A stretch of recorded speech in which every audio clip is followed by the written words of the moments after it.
and it can very easily cause that vicarious trauma and kind of continue to be to self-perpetuate. So really taking care of each other and taking care of yourself, making sure that you're doing the things. We all know that self-care is important, but I think it's harder to do it, especially when you guys are out here and you're doing work that you're doing, and finding that time is difficult. But so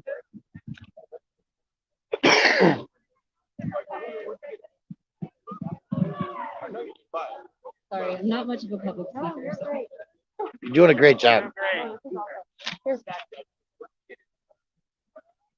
So I would say that one of the other things besides just the constant checking in with yourself and where you're at and the listening is the validating. So if you do get space, if let's say you get a minute, being able to offer that space as a validation. Like again, I hear where you're coming from. Maybe not I understand that one can be pretty triggering for people because you may not understand at all what they're going through, right? But just taking the time to say like you understand why they're feeling the way that they are and acknowledging their feelings. And what I would say, things to avoid, telling people that everything's going to be okay. Obviously, we can't guarantee that. I wish we could. Stopping someone from talking about their feelings or fears, offering unsolicited advice about what somebody should do, obviously blaming anybody. I mean, I don't think any of you would do any of this, so, but invalidating or minimizing, and that's tricky, right? Because invalidating and minimizing can happen really easily without anybody intending anything, without any ill will. Um, no ultimatums, and telling somebody they're lucky that it wasn't worse. And the other one is taking over with your own feelings. So one of the things I think with self-care is sometimes when we go into these situations, if you have anything that reminds you of your life, right, it's really easy to kind of start talking about your own life. And I think that peers are amazing and that system and that idea of telling your story can be so powerful, not in a crisis, typically that's just not going to be helpful for somebody who's already in a crisis. And then if you can fix it after you do all this listening and checking in, if you can actually solve the problem, great, then do it. Yeah. I mean, that makes sense. If there are parts that you can solve, tell them what you can do. Tell this person, here's something I can do to be helpful. That's great. Focusing on the future.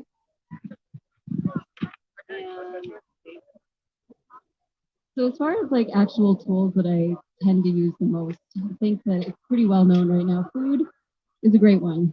So whatever it is that the food is that you love to be able to provide somebody, great. I would say that like for me, it's those instant carnation breakfast chocolate drinks.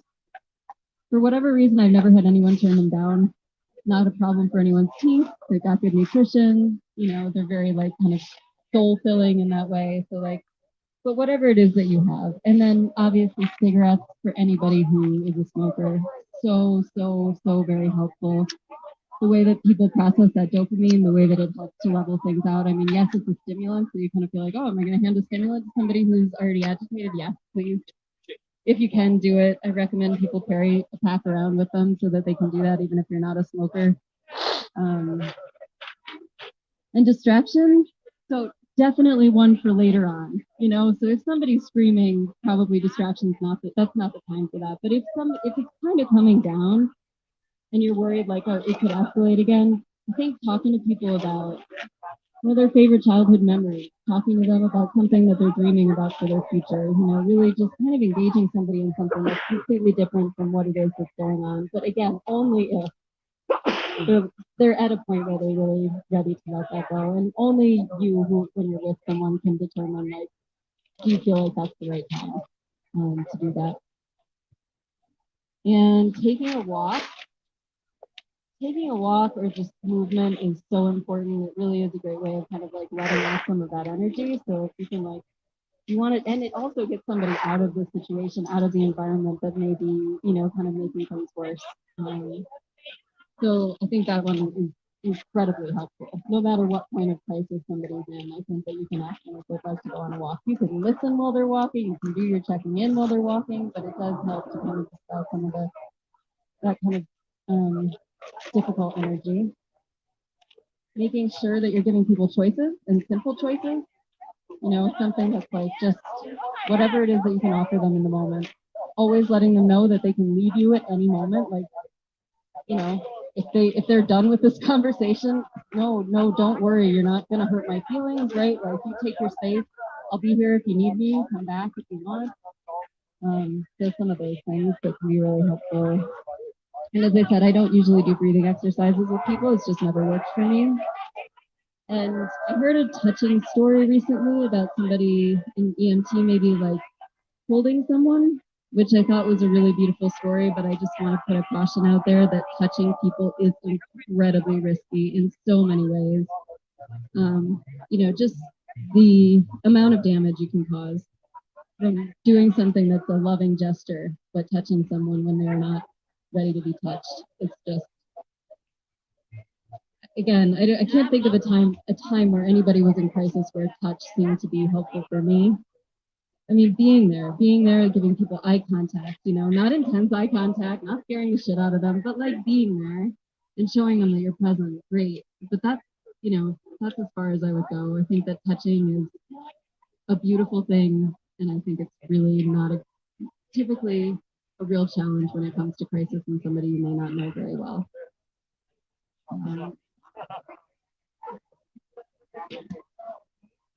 So I talked to my team who goes out into the community all the time about this. I told them I was giving the talk, and they talked about some things that were helpful for them. And they added that, like, being consistent, and again, that goes back to you can walk away at any point. I'll still be here, right? Like, I'll come back, but reassuring them that you're present if you can honestly, like, if you can honestly say I'm going to be here. This is don't say it if you don't traumatic assistance, but, traumatic showing up instant and if you say you're assistance, going to do something, people following through, and the helping one importance of that. another. Focusing on one thing at a time. I had no internet Honesty, to start even with. when I the couldn't answer is get like, on, I don't so know we're how to late. help you right now. I really want to, but I don't know how to help. That's okay, right? And I think that people can really respond to that. They understand at least you're trying, And also, one of the things that was mentioned is solution focused options, like talking about, like, in an hour from now, if this is solved, how did it happen? Because sometimes people have their own answers and you want it to be their answer, right? You don't want it to be your answer of a solution. You want it to be their answer. And so sometimes that's a good way of getting somebody to kind of work towards whatever their solution would be. And then I just wanted to hear from you guys. Like, is there anything that you guys have used that has been particularly helpful, or any questions or thoughts?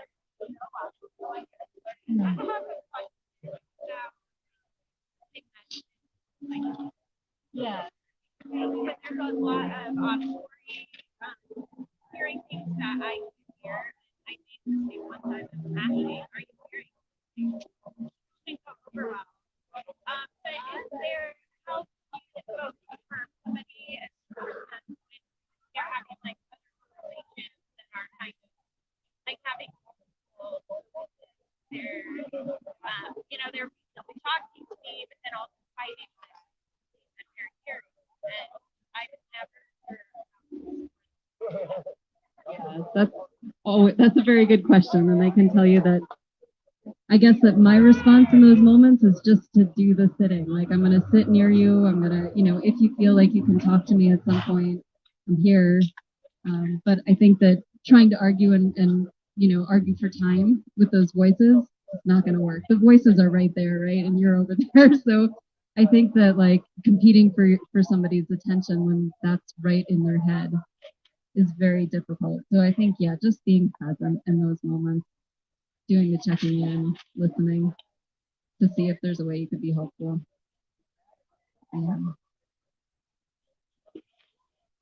Yeah. So, this is always my understanding, especially when you kind of want to do your thing.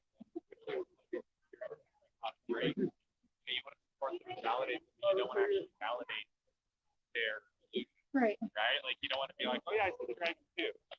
Right? Would you agree, or do you have anything to say about that? Yeah. So at those moments, I try to just stick with, because at that moment I don't really care whether they believe or don't believe that I see the dragon, and so I'm just gonna say like that sounds so scary, or holy shit, whatever it is. It's just you're acknowledging that that's where they're at, and yeah.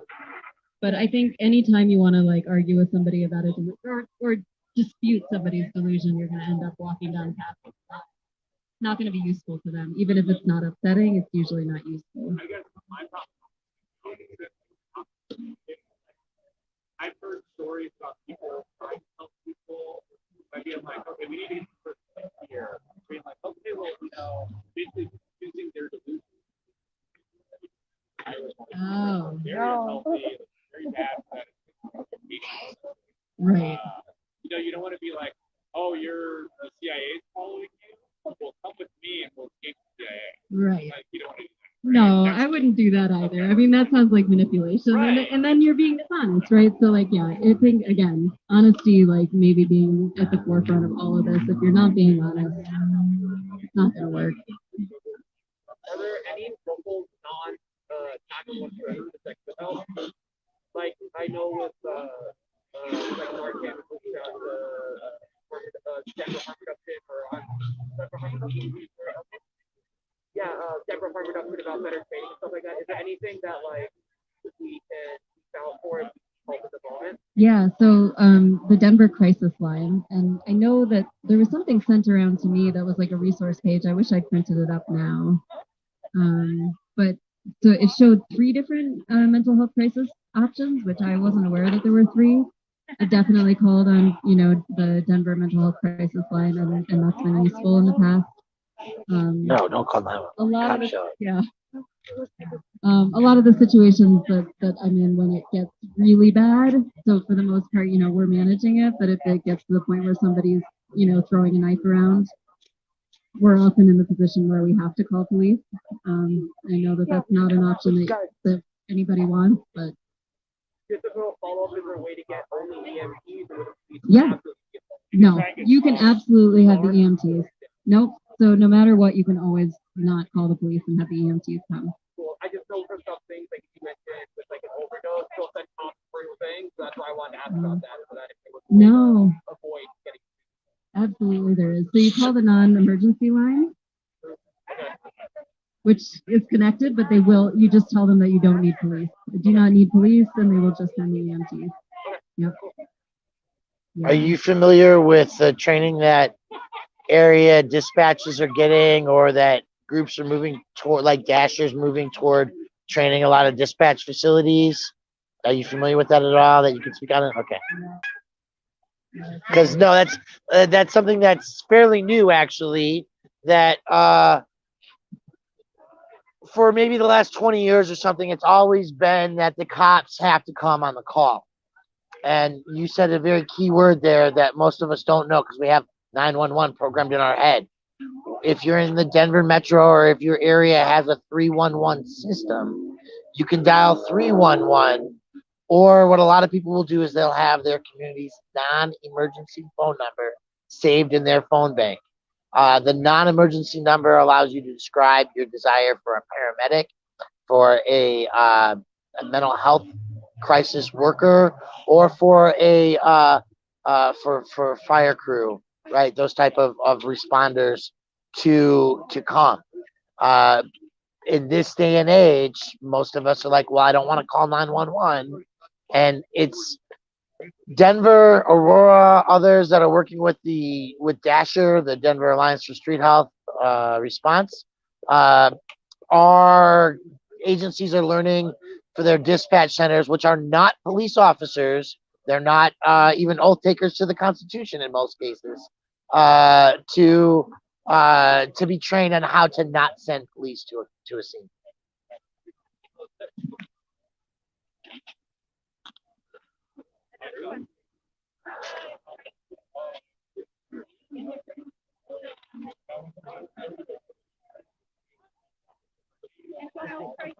No, they do that in the emergency room, and the way that they do it is not very nice. Right. Yeah. Because they don't call me, their provider, to say, does this person have schizophrenia? They say, oh, they had meth in their system, send them out. Yeah. And regardless, right? Like, people need care. And unfortunately, our hospitals have decided that they don't want to care for people who have drug-induced psychosis. So it's really, really unfortunate. Yeah. And so instead, they end up in jail, right? Yeah. Very sad.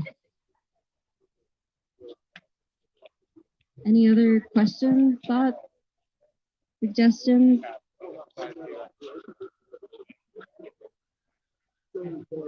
No?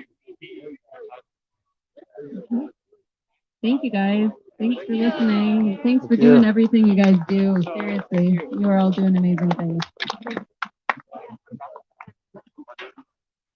So, folks, thanks for coming, hanging out on line with me today. We're rebroadcasting on TrueTube.live.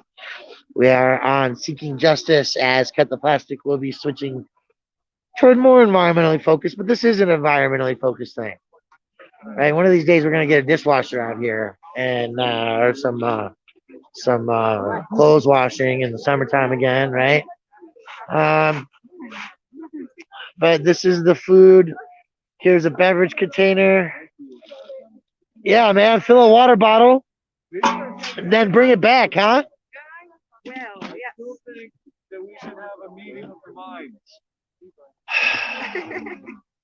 Yes. Where we don't find bags of heroin. Oh, yes. For those of you who didn't know, we were out here the other day to have a little gathering. Found the police doing a drug bust, and then they left 4 needles full of heroin on the scene of the drug bust, and just left. Yeah. I didn't watch it. God bless the Denver Police Department. May we train them more. He had it in his hand. And he looked, yes, and he looked into it, and then he took it back and set it back down. He literally, Well, I it watched was Crash's abandoned video. property. We couldn't do anything about it, It could have right? been anybody's, Brian. Yeah. Wait. Jay Harvey looked in the bag He first? had it in his hand. On Crash's He video. had it in his hand. Oh, good God. And he set it right down where we found it. That's wonderful. We're filing a report. That's a fireable I offense. sent you a On message. Crash's video. I saw it, but I'm juggling I know. crap. Yeah, I still got to reach back out to Adam again. Hey, I will see you Sunday, if not before. Okay. Yes. But yes. What's going on this week? I have no idea. Cool. I mean, my week is I- my week is wide open. I started sewing again, so I'm excited for that. Hey, by the way, everybody, fuck Michael Hancock. Fuck Michael Hancock. That's gonna be the new Happy Fuck the Cops Day. Fuck Michael Hancock. All my homies hate Michael Hancock. So, yeah, folks, we're out here. If you haven't seen this, like, these are some really cool things, right? Over here, Called All My Homies Hate Michael Hancock. this is soda cans, tin cans, I love it. tea light candles. They provide heat. Oh yeah. You have alcohol. You have there was lard, that went away. There's an Instagram page. It's called All kinds of good shit. Oh no. All my homies hate Michael Hancock.